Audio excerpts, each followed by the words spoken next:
Grumble, grumble. All right, let's get back into it. The slog through hell continues. We are holding back the darkness. We are failing to hold back the darkness. Which is going to get us another Growing Dread card. That's cute.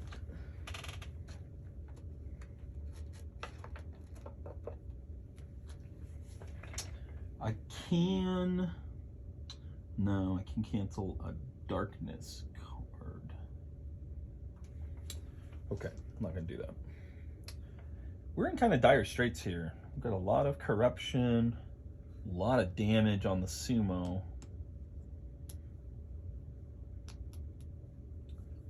And we've only got one of our clues. I'm rolling for grit. Nothing. Darren's gonna move here. So he is going to pull a map card. Finds a rail split. This is like the city of rails. Okay, so we find a rail split.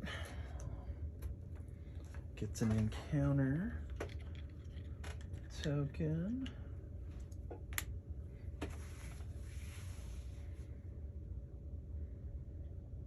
Sumo's turn.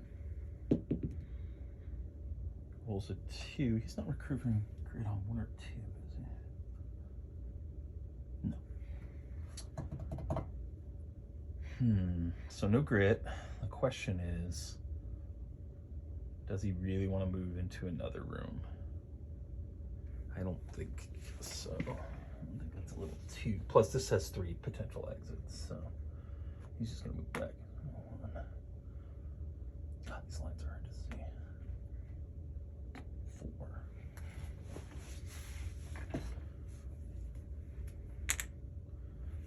Still no clue. 2 encounters and 2 doors. All right, so doors.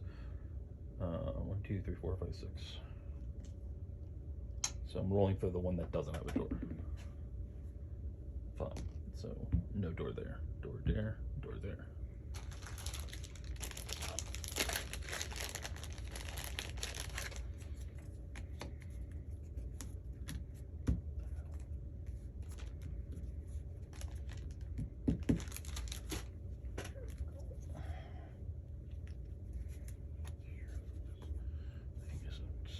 Warped.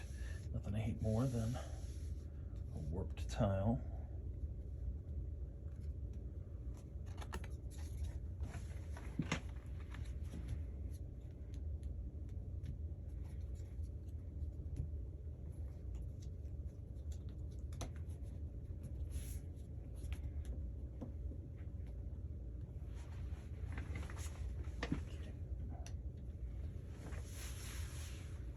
Two encounters.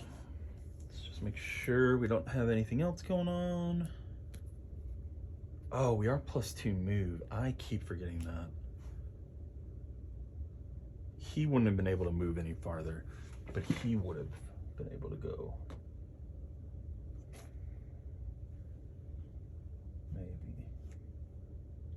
Of course, I don't really want him blocking. He's gonna stay where he was.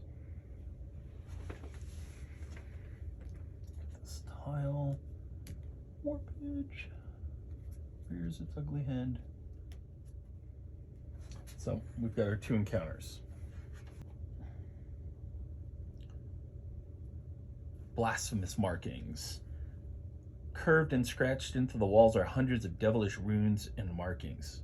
It may be some sort of language or incantation. It's difficult to tell. As you run your fingers across the etched stone, your head begins to swim and you stumble back into horror at the visions in your mind. So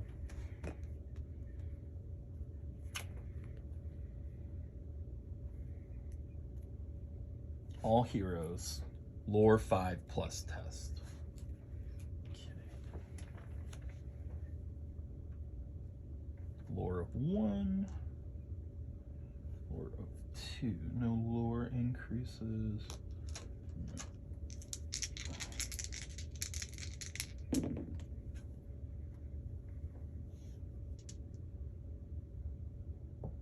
Okay, so he passes. Sumo fails. If successful, gain 10 XP for each 5+ rolled as you decipher some of the markings. For every okay, so it's 10 XP.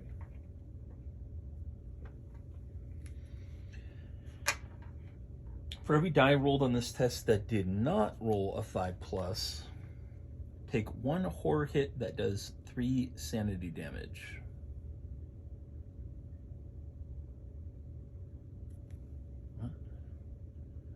Okay, if failed, instead take D6 corruption hits. Okay, so he takes 2 horror hits that he has to try and defend.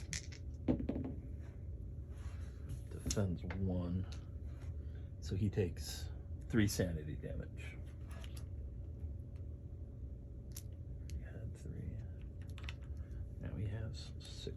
He's getting up there.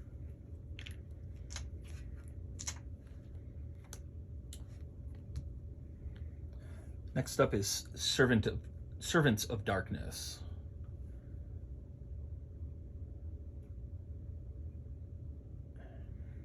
Black candles and occult runes fill the room, covering the floor and walls. A thick cloud of dark smoke hangs in the air, stifling your every breath, and the acrid smell of burnt death fills your nostrils. Someone or something has been practicing the darkest of magics here. Oh, this is interesting. Whenever the darkness marker enters a new stage of the death track, draw and play D6 darkness cards. You can cancel it as though it were a darkness card. I am already on the final stage of the depth track, so that actually has no impact on me. Interesting.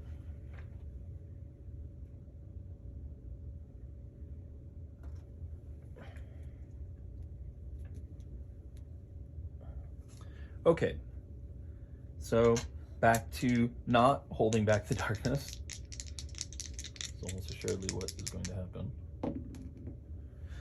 Yeah, darkness is just gonna keep fucking marching on.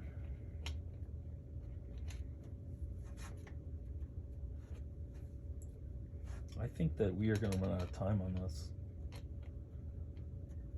These hold back the darkness rolls have just been hopeless. Rolling grit for the veteran. He does not get it. He's 6 move. So he's gonna go 1, 2, 4, 5, 6, and open up this next space because the only chance we have is to open as many doors as possible, basically.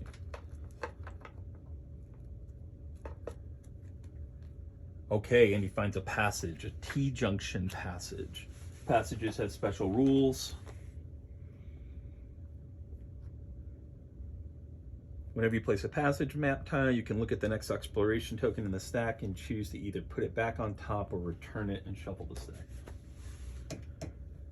T-junction passage from the Caverns of Cinder.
And he gets to look at the next exploration token.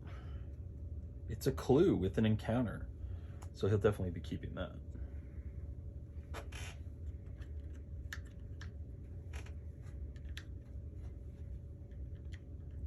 just going to set that aside.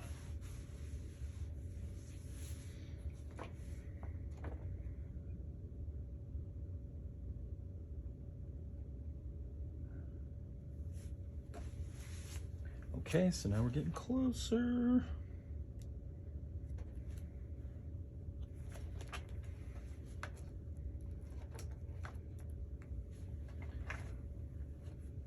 Sumo's up next. Rolling for grit.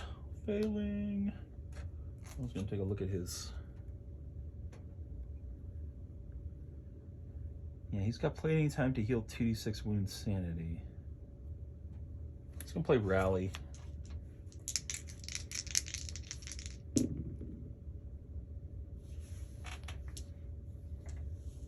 Spend a grit.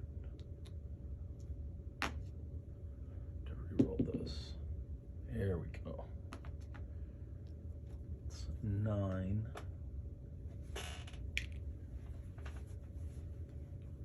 So he is going to heal 5 sanity and 4 wounds.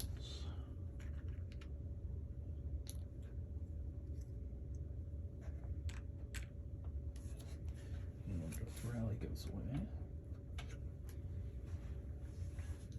Okay. And then he's going to move too. So, because of his giant character model, he's moving like this. 1, 2, 3, 4.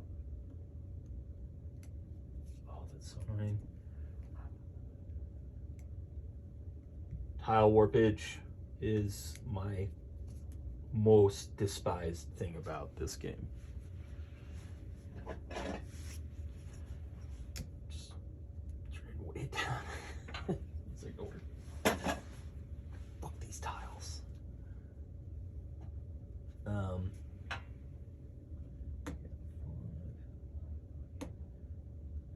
move to there.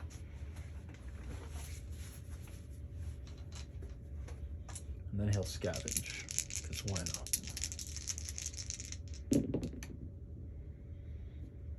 Successful scavenge. I'm gonna roll on the chart for scavenging. So he rolls.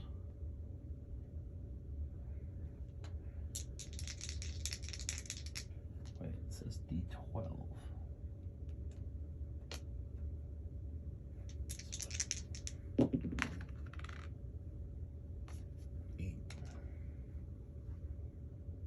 Nothing here. Okay, so he gets nothing. But the spot has been scavenged.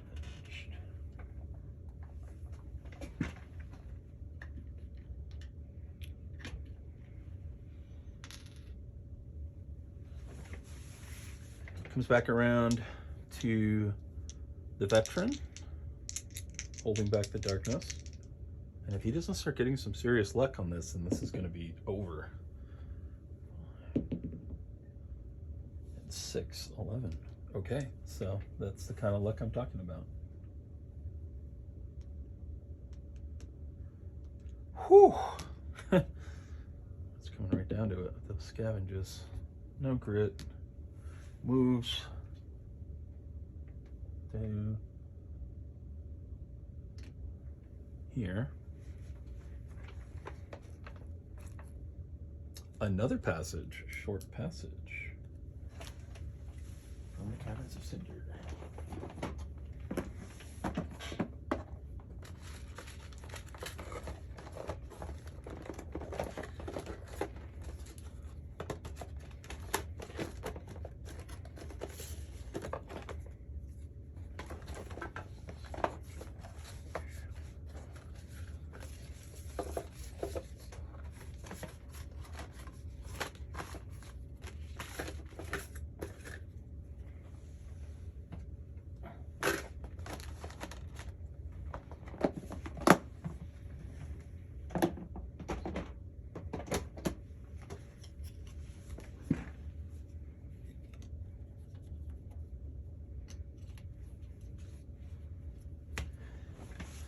Okay, another short passage. For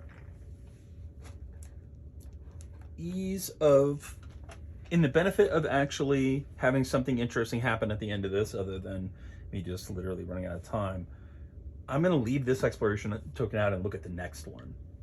Instead of, I think you're supposed to technically leave it on top of the stack, but I need to get through these exploration tokens. So this one has,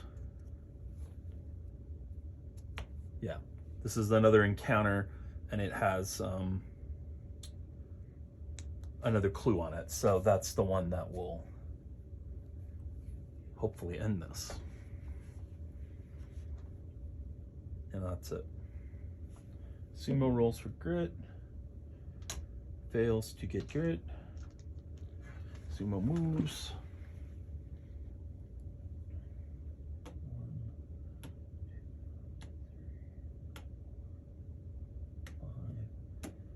1, 6. Looks through that door.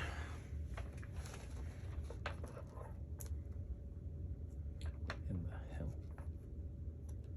Okay.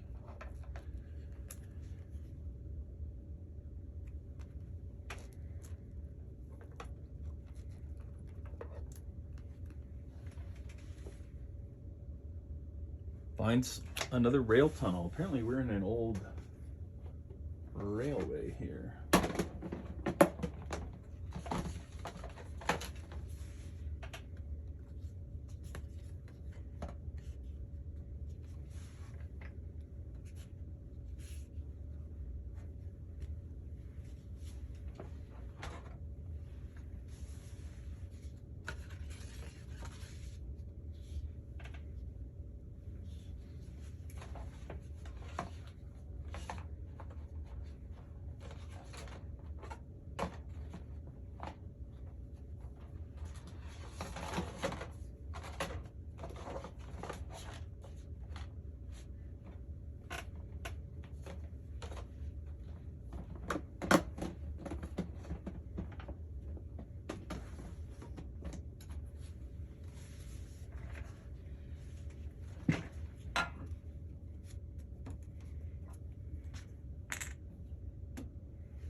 Okay, we flip the exploration token.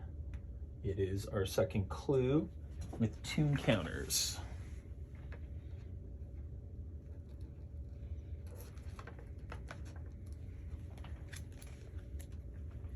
Gruesome display. Something terrible happened here. Blood, bones, and entrails are strewn about the area. As you survey the room, you begin to realize that there are patterns in how the gore is laid out. It's almost as if it were ceremonial, perhaps even meant as a message. But what does it say? Every hero must draw D3 scavenge cards and resolve them as normally. D3, so...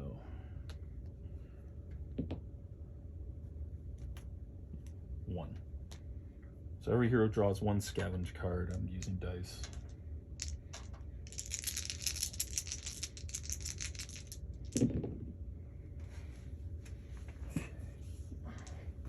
So we got a 4 and a 3.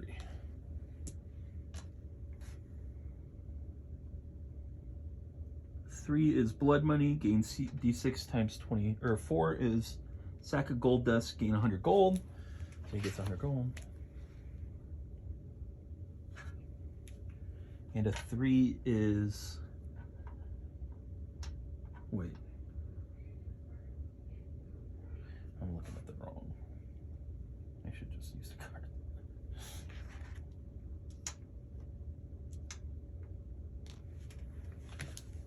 I'm just gonna use the cards. Now I'm confused. I don't remember what, if I used the right chart last time or not.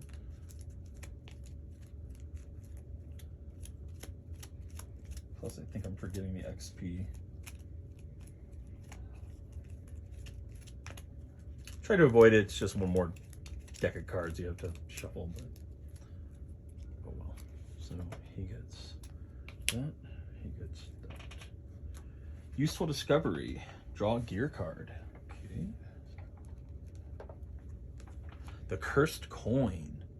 Once per adventure, town state choose any die that just rolled a 1 or a 6 and flip a coin. Heads, reverse the roll. The 1 becomes a 6, etc. Tails, take 1 corruption hit, but the cursed coin may be used again during this adventure town's day, though not for the same roll. Interesting. It's kind of cool.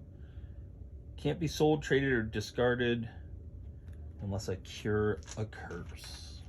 Okay. And he gets tax P. Then over here, tax P, nothing to find. And that's where the special rule comes in. The hero takes 2 corruption hits. So needs 4s. Blocks 1, takes 1 corruption hit. Boy, a lot of corruption.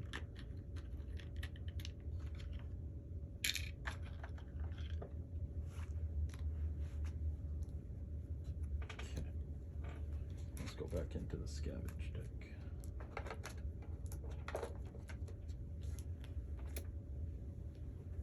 Next up, we've got Bandit's Lair. Crates of stolen goods and a few bedrolls line the walls, while a pile of crumpled wanted posters litter the floor. Each hero may take 1 corruption hit to break open a crate and pilfer the stolen goods. It's a strength 4 test. If you pass, you get 10 XP, and you may take a bandage or whiskey, and if you roll at least 1 6, you can choose dynamite. Okay, strength. Yeah, we've got good strength. Got 3 and 4. We're just looking for 1 red, 4 plus, and 1 purple. Okay, let's see. So he passed.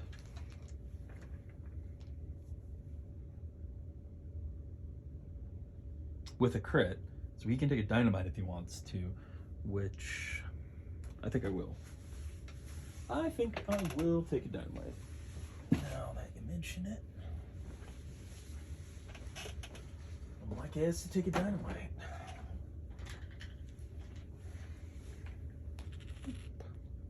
And he gets tax P.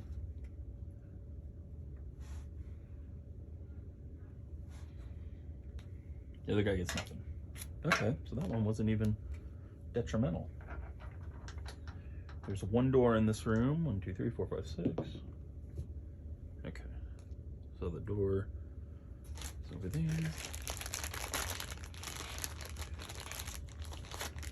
This goes here.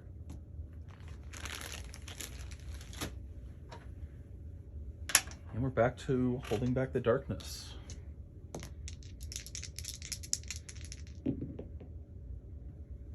An 8. Which is not good enough. Because I need a 9. So the darkness moves and we get another growing dread card. Or another darkness card, I should say. Flood of Bats. Black tide of bats pours through the cavern, engulfing the heroes and passing by. Each hero takes 2 horror hits, gains 10 XP, and must pass a strength 4 plus test or lose a darkstone. Okay. 2 horror hits for each. Both looking for 4s. Alright, so they each take 1 horror hit.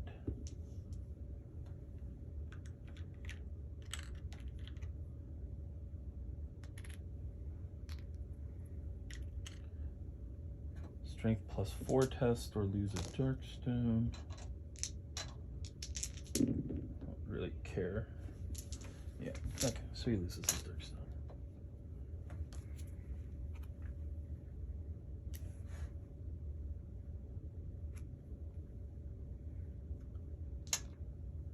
Darren is rolling for grit. Nothing. Moving up. Looking through. Another fucking passage.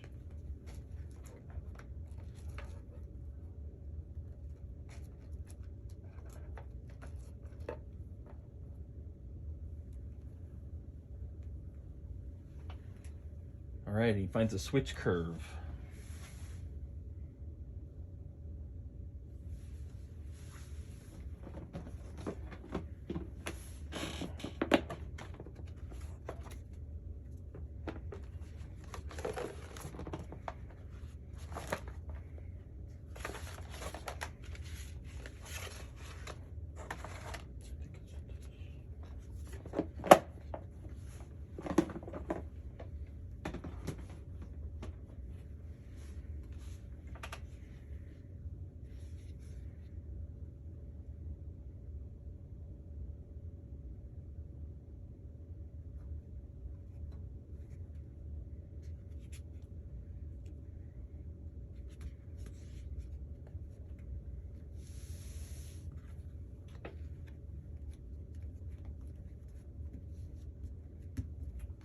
Interesting.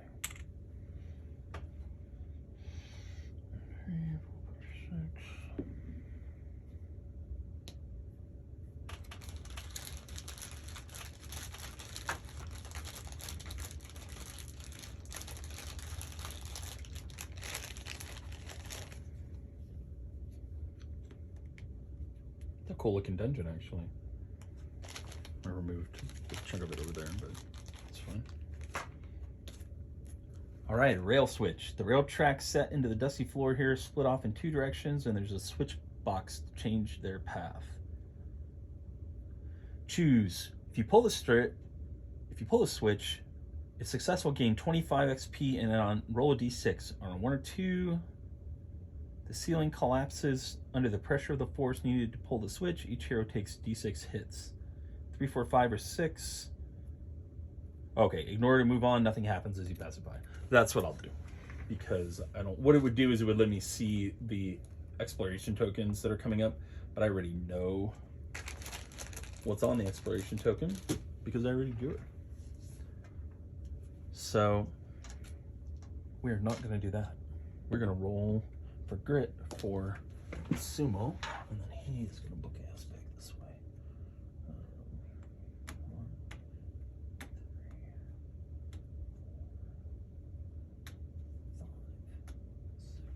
6. This guy is side. And I think I'll call it there. This is going to be the fun. Oh, well, we'll do the exploration token. We've got an encounter, an otherworld gate, and our final clue. We also forgot a special rule for the second clue. Second clue, when the heroes find the second clue, the chamber is littered with bones and skulls, and some of them are moving. Add an extra attack to the exploration token. Oh, for fuck's sake.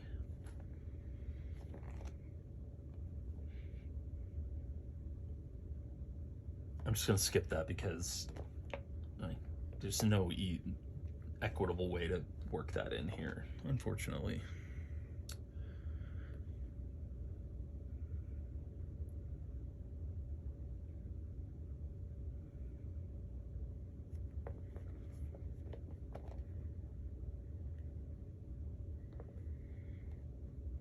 Now we found the third clue. Heroes find the third clue. They have reached the objective and found what was once Dr. Benning's. Ignore any encounter attack on the exploration token.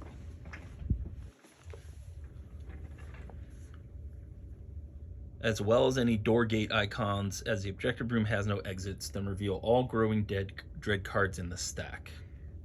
Okay, and I think we can cancel growing dread if we want to.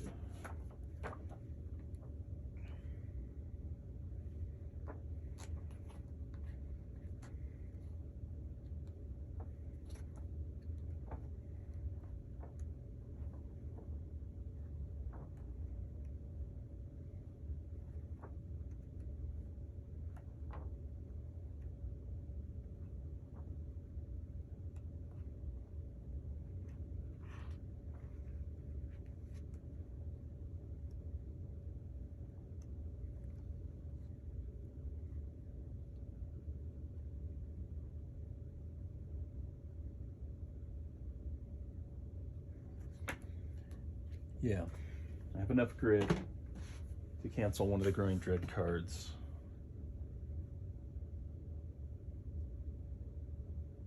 Before it's flipped. So I will do that. Cancel this. Immediately draw and play 3 D3 darkness cards. This other one that actually happens, the Depths of Dread. The bottomless depths of dread open before you as you stare into the inky black abyss. Darkness moves 1 step forward, which doesn't do anything. If it moves onto a blood spatter or growing dread space, immediately add D3 growing dread cards to the stack. Okay, so that was a really good cancellation. That worked out nicely. Win the pennant with that, even though we're only a couple turns away from the darkness escaping. Heroes must then fight an epic threat card selected only from those that include a Harbinger enemy. Dr. Bennings has shed his humanity along with his flesh. During this fight, the Harbinger has a free elite ability, and anytime it would spawn Hellbat, spawn Hungry Dead instead. Clara's Bonesaw does double the damage rolled against the Harbinger, and her Bonesaw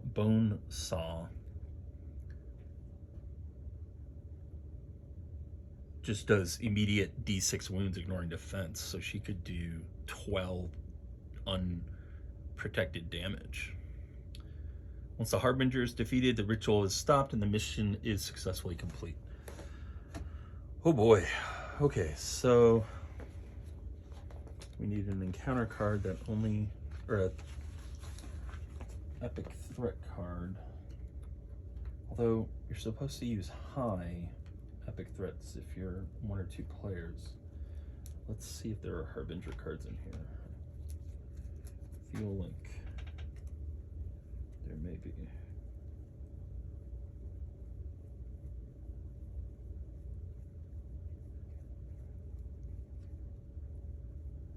I might be wrong.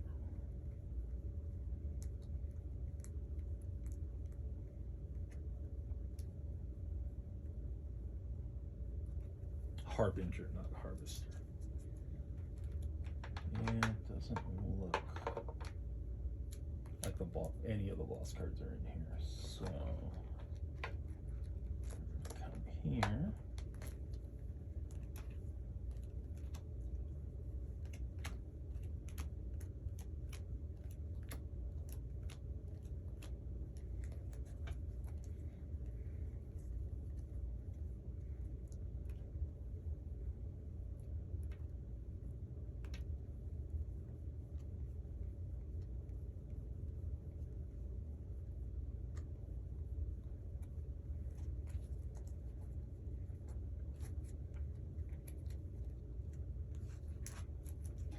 Yeah, so that's not balanced very well for 2 players. I'm going to say it's just the Harbinger.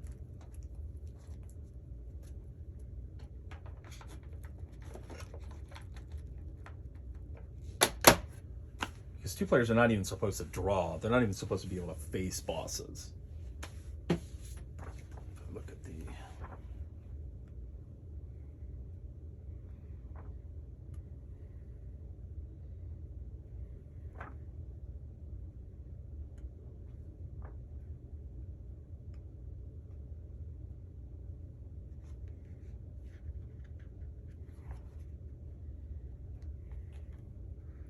Yeah, when hero parties of only 1 or 2, anytime an epic threat would be needed, draw a high threat instead.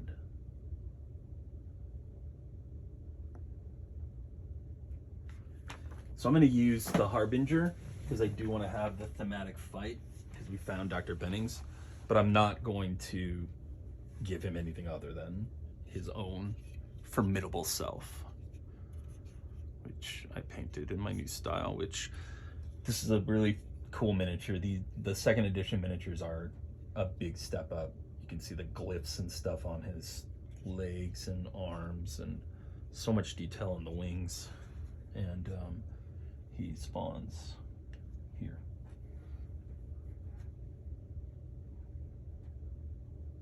Okay, so now all we gotta do is beat his ass. Should be easy, right? A few moments later. Okay, turns out not that easy. I lost the footage to this very brief battle with the Harbinger, but suffice it to say that I basically ran out of time. The darkness escaped, and I lost. And I was very sad and demoralized, which is why I haven't uploaded this video until now, because I was licking my wounds from my humiliating defeat, which luckily now you will never be able to see, and there will be no record of it other than the fact that I just told you about it. So I hope you enjoyed this series. Look for more Shadows of Brimstone content in the future once I get over my Warhammer Quest obsession, and I will talk to you later.